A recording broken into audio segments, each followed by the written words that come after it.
Queridos irmãos, nós saudamos a todos com a paz do Senhor.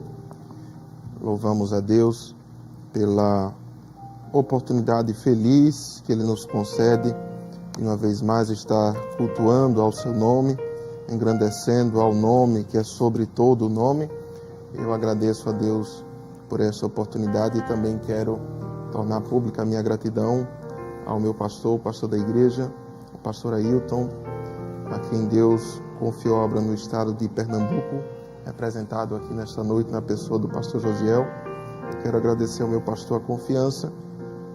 Como sou consciente dessas limitações que eu possuo em abundância, eu rogo as orações da igreja para que o Senhor nos conceda uma palavra nesta noite.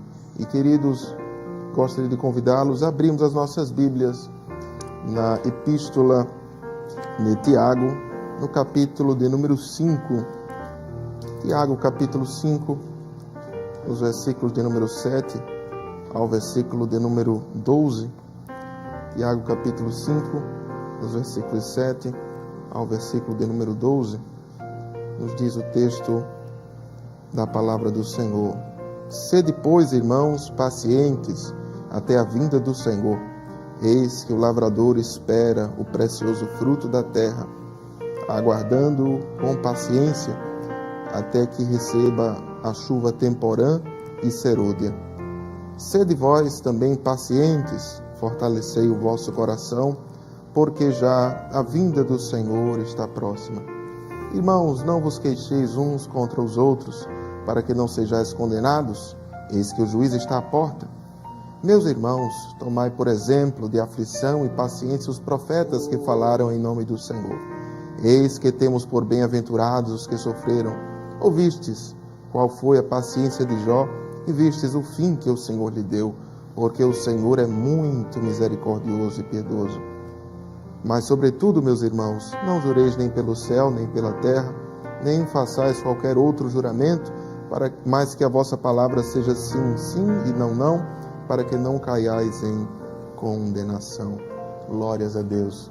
Esse texto, creio que bastante familiar, enquanto Tiago ele escreve aos irmãos da dispersão nesta epístola em que Tiago, o irmão do Senhor, ele se dirige nesse texto que é considerado, essa epístola, o mais antigo do Novo Testamento, ou seja, ele foi o primeiro livro do Novo Testamento a ser redigido em aproximadamente no ano 45 depois de Cristo, e Tiago ele escrevia aos irmãos da diáspora, conforme Tiago 1:1, as 12 tribos que andam dispersas.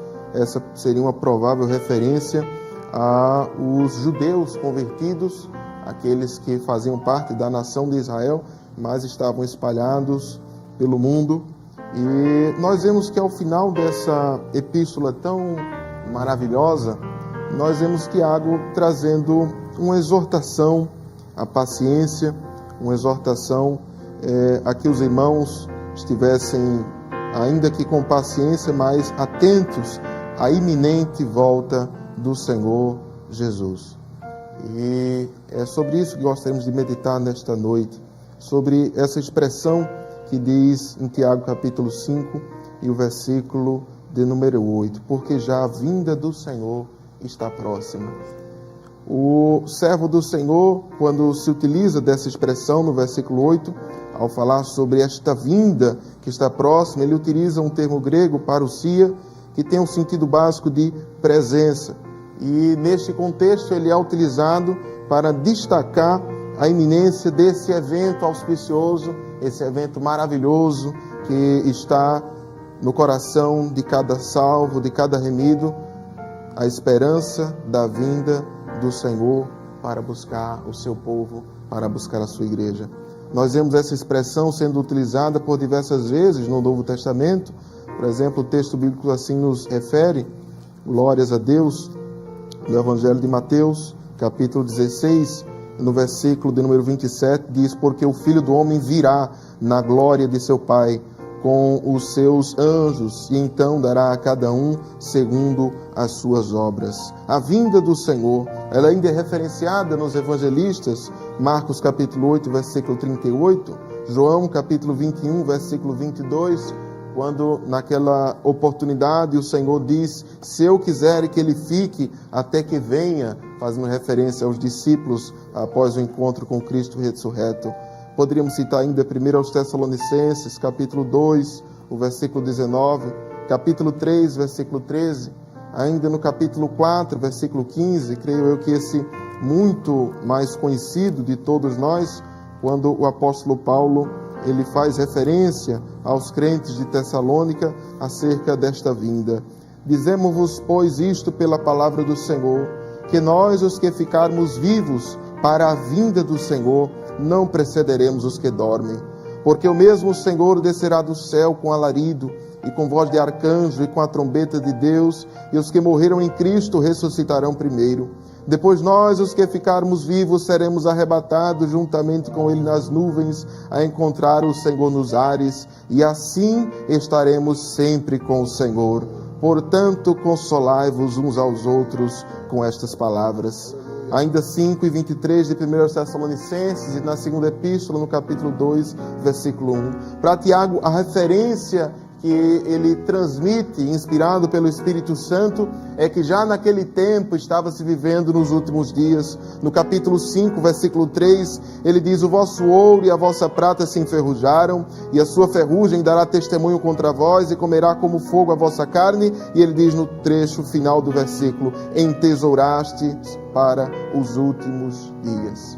Quando nós falamos dos últimos dias, a Bíblia nos mostra por diversos outros apóstolos. Romanos capítulo 13 e o versículo 11, o apóstolo Paulo, ele traz uma exortação aos irmãos, ele dizia: e digo isto, conhecendo o tempo, que é já hora de despertarmos do sono, porque a nossa salvação está agora mais perto de nós do que quando aceitamos a fé.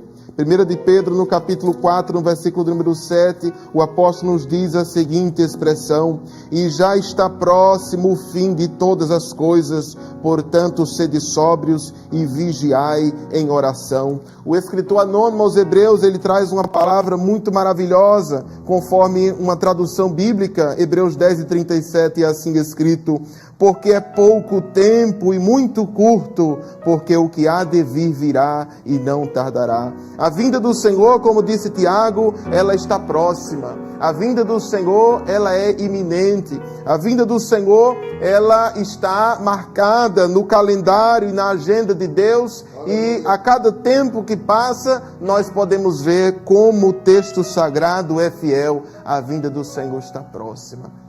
Está bem perto de Jesus voltar novamente. Está bem próximo do Senhor vir para buscar o seu povo, do Senhor vir para buscar a sua amada igreja. E quando Tiago faz essa descrição, relata a iminência dessa vinda maravilhosa do Senhor, ele se utiliza de pelo menos 3 figuras no texto para fazer esta afirmação e esta descrição.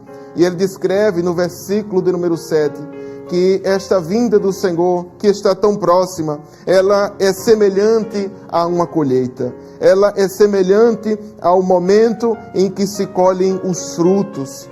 Há uma semente que foi semeada, há um cultivo ao longo do tempo, um processo de crescimento, e que vem acompanhado de chuvas, conforme o texto nos diz, temporã e serôdia, e conforme outras traduções, as primeiras e últimas chuvas que faziam parte daquele momento em que se iniciava a colheita, conforme o Deuteronômio 11:14, Joel 2:23 e ainda Jeremias capítulo 5, versículo 24. O tempo da colheita que se seguia era o tempo da recompensa, era o tempo dos frutos. E essa colheita iminente, ela nos traz alertas.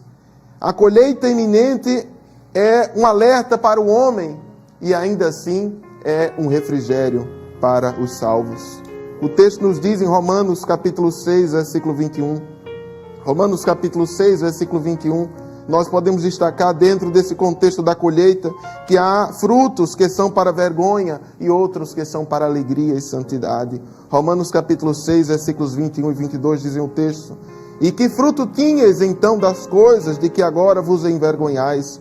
Porque o fim delas é a morte. É o relato da vida de outrora. da vida antes de ter um encontro com Cristo, antes de ser alcançado pelo Evangelho da salvação, antes de ser liberto, antes de ser transformado, antes de ser resgatado. Mas no versículo 22 ele diz: mas agora, libertados do pecado e feitos servos de Deus, tendes o vosso fruto para a santificação e por fim a vida eterna. Existe uma lei que ela é inquebrantável e irrevogável, que é a lei da semeadura. Desde que o Senhor ele estabelece os tempos, as estações do mundo, conforme Gênesis capítulo 8, versículo 22, ele diz que não faltaria a semeadura e a cega. A semente que o homem semear, ele também há de ceifar. Nós vemos em diversos outros textos da Bíblia, Gálatas capítulo 6, versículo 7, a parte B, e ainda 2 Coríntios capítulo 9 e o versículo número 6. O homem, ele há de ter sobre si o fruto das suas obras, o fruto das suas escolhas. Isaías capítulo 3 e o versículo número 10, o texto nos diz através do profeta do Senhor. Está escrito: dizei aos justos que bem lhes irá, porque comerão do fruto das suas obras. Ai do ímpio, mal lhe irá, porque a recompensa das suas mãos se lhe dará. O homem, ele tem a liberdade de escolher as sementes que semeia, mas ele está inviolavelmente comprometido em receber toda a colheita das suas sementes. Além disso, nós temos uma outra figura muito nítida no Novo Testamento que nos apontam para a colheita. E essa agora é uma referência às palavras do próprio Senhor Jesus, em Mateus capítulo número 13, nos versículos número 24 ao versículo 30, na conhecida parábola do joio e do trigo. Esta parábola nos faz referência a uma semeadura que foi feita. O reino dos céus é semelhante ao homem que semeia boa semente no seu campo. Mas, dormindo os homens, veio o seu inimigo e semeou o joio no meio do trigo e retirou-se. E quando a erva cresceu e frutificou, apareceu também o joio. E os servos do pai de família, indo ter com ele, disseram-lhe: Senhor, não semeaste tu no teu campo boa semente? Por que tem então joio? E ele lhes disse: um inimigo é quem fez isso. E os servos lhe disseram: queres, pois, que vamos arrancá-lo? Porém ele lhes disse: não, para que ao colher o joio não arranqueis também o trigo com ele. Deixai crescer ambos juntos até a ceifa, até a colheita. E por ocasião da ceifa direi aos ceifeiros: colhei primeiro o joio e atai em molhos para o queimar, mas o trigo ajuntai no meu celeiro. Os discípulos, após o Senhor Jesus anunciar esta parábola, eles o questionam para que pudesse explicar de maneira pormenorizada. E o Senhor Jesus assim o concede. No capítulo 13, no versículo 40, está escrito: assim como o joio é colhido e queimado no fogo, assim será na consumação deste mundo. No fim dos tempos, quando o Senhor ele vier para recolher no seu celeiro o trigo, o seu povo, que foi resgatado com o seu sangue, que foram nascidos não da semente humana, mas da semente da palavra de Deus, que é viva e que permanece para sempre. A semente que o apóstolo Pedro, na primeira epístola, capítulo 1, versículo 3, dizendo: sabendo, irmãos, que a mensagem que entre vós foi evangelizada é essa palavra de Deus, que é viva e que permanece para sempre. Essa palavra do Senhor, que os homens vão e os homens vêm, mas a palavra do Senhor permanece para sempre. Os homens que não nasceram da vontade da carne, nem da vontade do varão, mas que nasceram de Deus, conforme João capítulo 1, versículos 12 e 13. Eles nasceram da água e do Espírito, porque nasceram de novo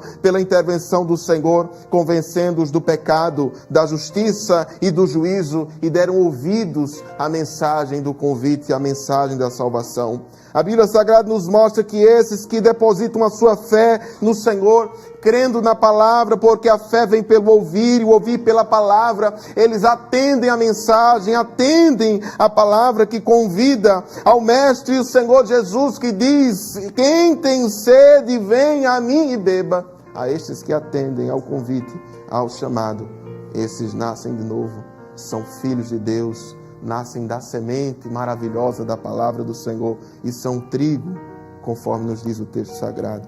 Creem em Cristo como único e suficiente Salvador das suas almas. O Senhor Jesus é enviado por Deus o Pai para a redenção e salvação da humanidade, conforme nos diz o texto em João capítulo 3, versículos 15 ao 17, e mais precisamente o 16, nos mostram que Deus amou o mundo de tal maneira que deu seu Filho unigênito para que todo aquele que nele crê não pereça, mas tenha a vida eterna. Tiago, ele não somente se utiliza da expressão ou da comparação da colheita, mas ele também nos mostra a semelhança que há entre a vinda iminente do Senhor. A vinda do Senhor também é semelhante, conforme os versículos 9 e ainda no versículo 12, ao juízo. A semelhança da colheita, mas ele também utiliza a semelhança do juízo. Está escrito: irmãos, não vos queixeis uns contra os outros, para que não sejais condenados. Eis que o juiz está à porta.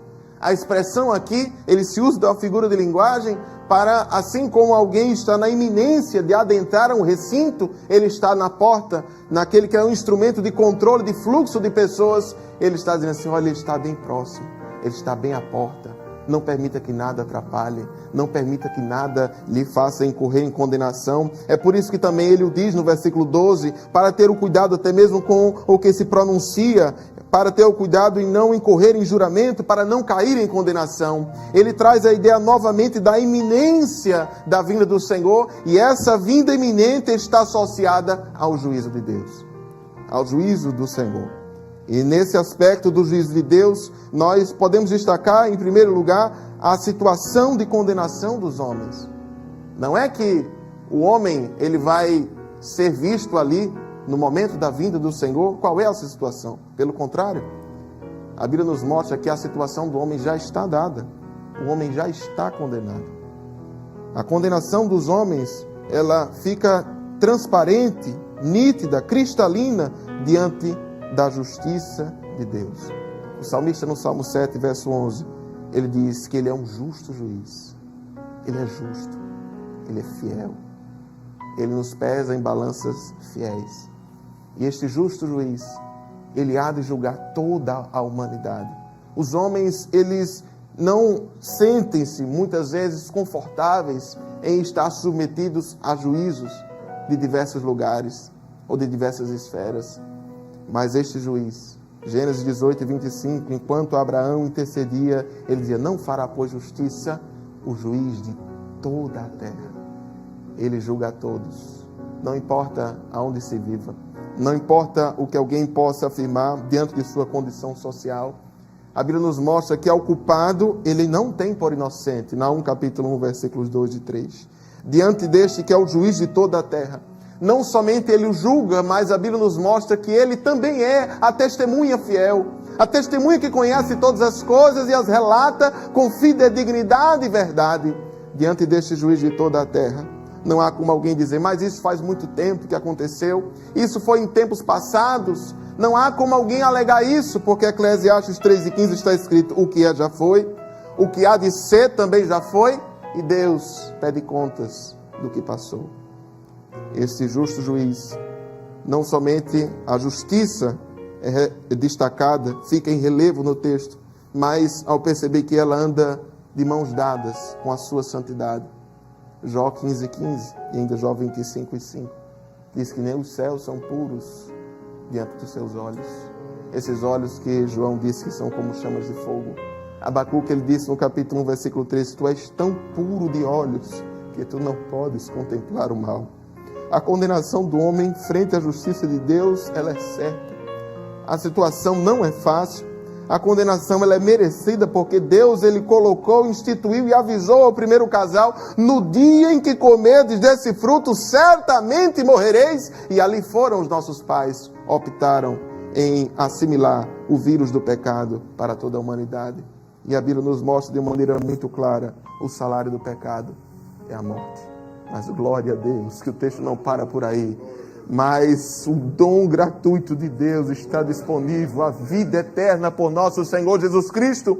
Enquanto que a alma que pecar esta morrerá, nós temos a esperança em Cristo.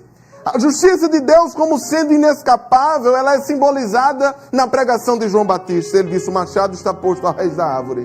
Esse machado ele está em posição de corte. Esse machado ele não é cego, ele é afiado como é afiada a justiça que há de ser derramada sobre essa terra. Essa justiça está em prontidão para desferir os seus golpes, e o texto não diz que ele está nos galhos porque seria uma poda. Não diz que está no tronco, porque se fica no tronco, ao cheiro das águas brota novamente, mas esse machado está posto à raiz da árvore. Mas existe uma coisa, enquanto se anuncia o juízo, é Deus dizendo assim, ainda há uma chance, ainda existe uma oportunidade, ainda existe uma saída. Corre, escapa-te pela tua vida, corre aos pés do Senhor Jesus, porque somente Ele pode garantir a vida, o livramento, a libertação. A verdade é que o nosso Deus, Ele é misericordioso e piedoso, e Ele dá tempo. Querido, talvez você está aí ouvindo essa mensagem, talvez você já tenha ouvido outras vezes mensagens como essa, e Deus tem te dado tanto tempo, querido. Deus tem te dado tantas oportunidades.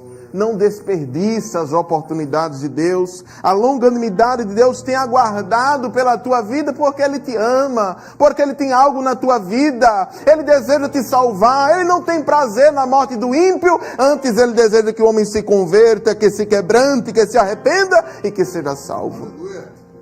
O texto nos bíblicos nos mostra acerca desse juízo em que o homem já está condenado. Mas também o texto bíblico nos mostra, nas páginas do Novo Testamento, que os salvos, os crentes em Cristo, eles não entrarão em condenação, porque Jesus ele nos livra da ira vindoura. A igreja não passará pela condenação deste juiz, por um motivo muito simples: a sua dívida já foi paga. A sua sentença, ela foi executada. A sua sentença, ela foi cumprida, mas ela não foi cumprida sobre nós.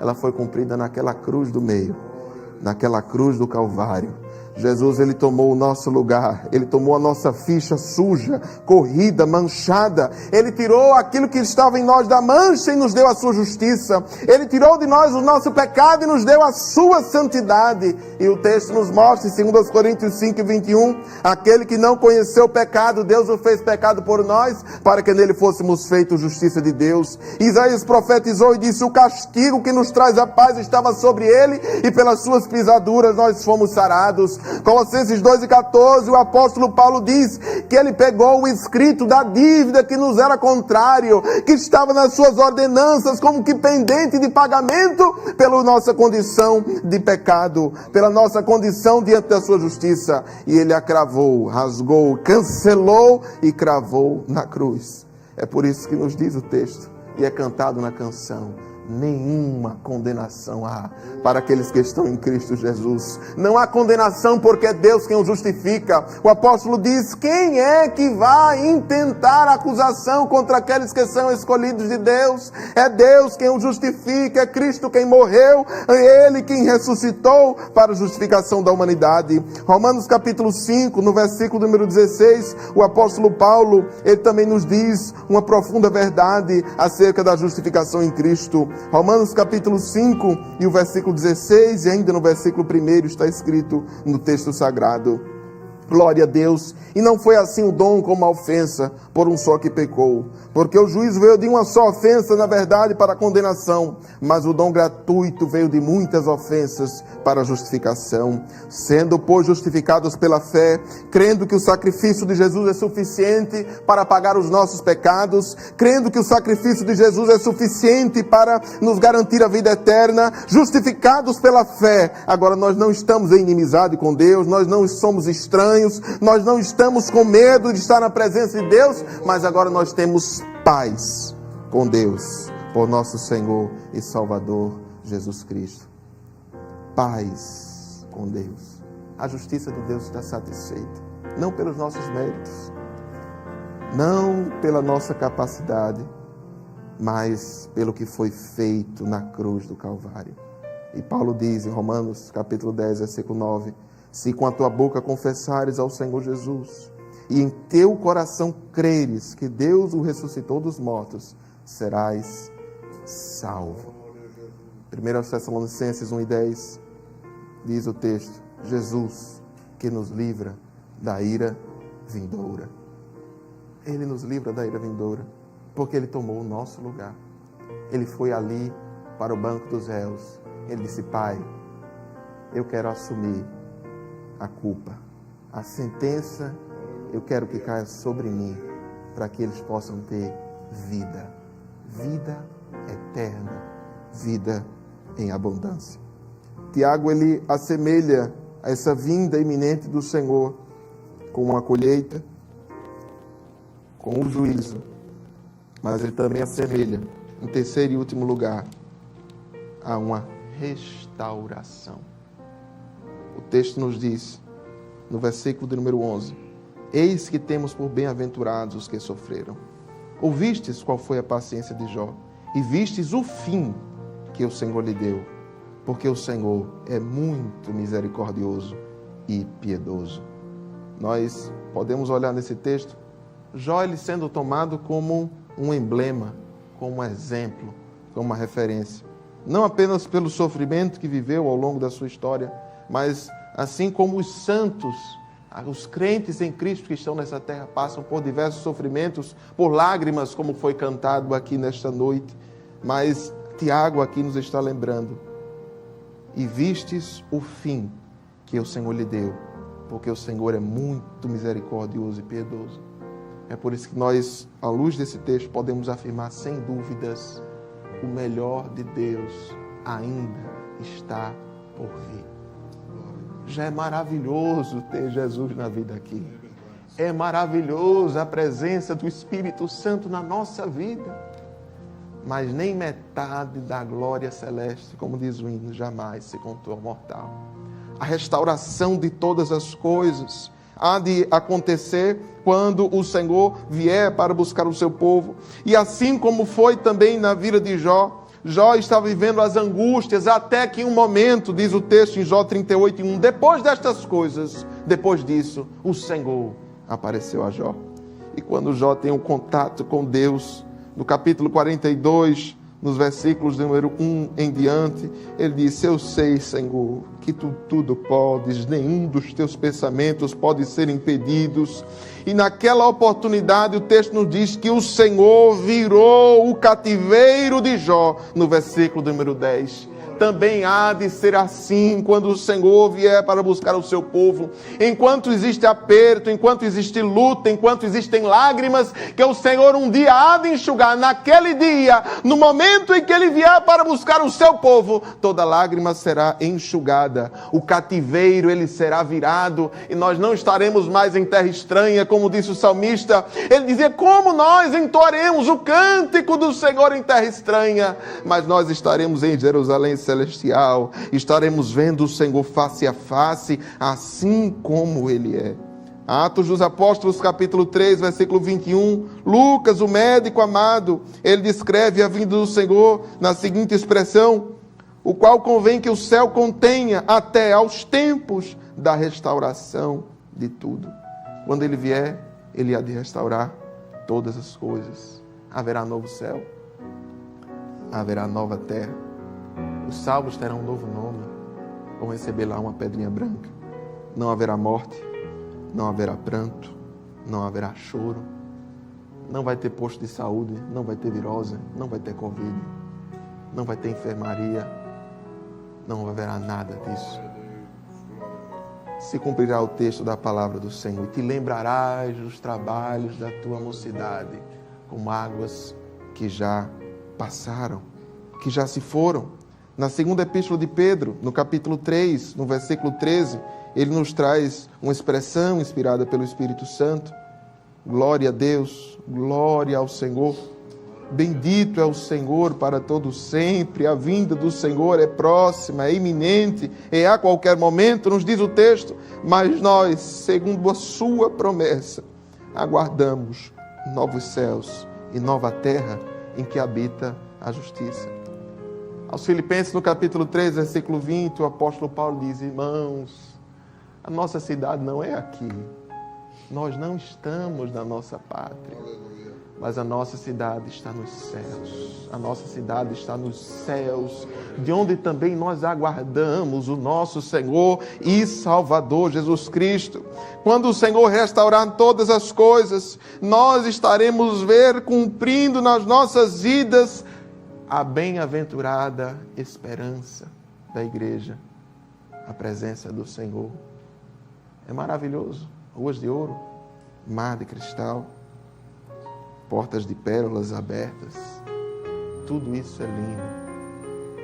Mas nós, mais do que desfrutar daquilo que Ele preparou para nós, nós estaremos desfrutando da presença dEle para todo sempre. Glória a Deus.